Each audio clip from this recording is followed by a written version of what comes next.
Hello, I just finished this video and I just remembered something else I wanted to say on it. There's a practical consideration that goes on.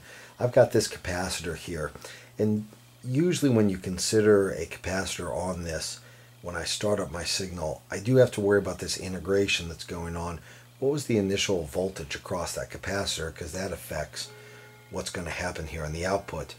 This is like the constant of integration. So if you consider this 0 to t, I have a constant of integration here, and that actually relates to, well, maybe I shouldn't use C because that's there, but whatever, I've got some constant of integration, whatever you want to call it, A or something, right, that tells me what the initial drop of this was, what was the state of the capacitor that's going on.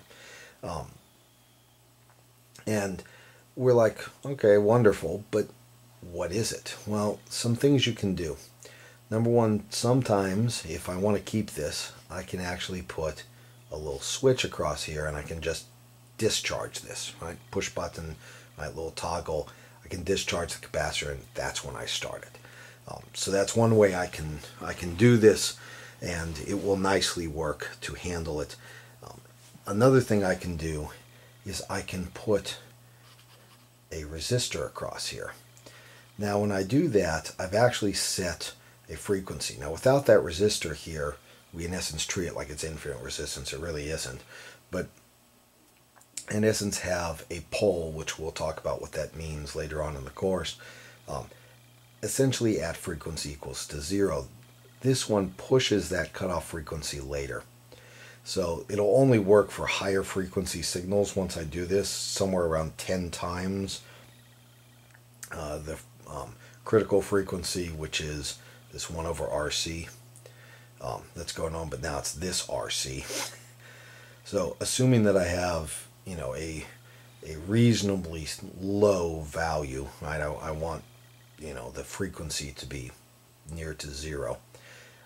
Assuming that I pick that pole to be properly positioned and the signal I want is sufficiently high frequency, much above that, this will still work.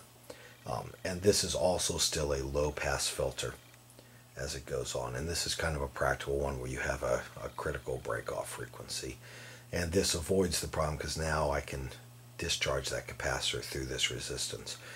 In reality, you still do through the insulation, but that can last for months. So anyway, this gives you a couple other considerations you'll sometimes see when you look at circuits, and sometimes people see that extra resistor there and wonder what it's there for. It's actually to discharge that capacitor and therefore give you a route here to handle that constant of integration that's in there. Anyway, that's just an extra little thing and thought on here. So see you all on Thursday. Bye.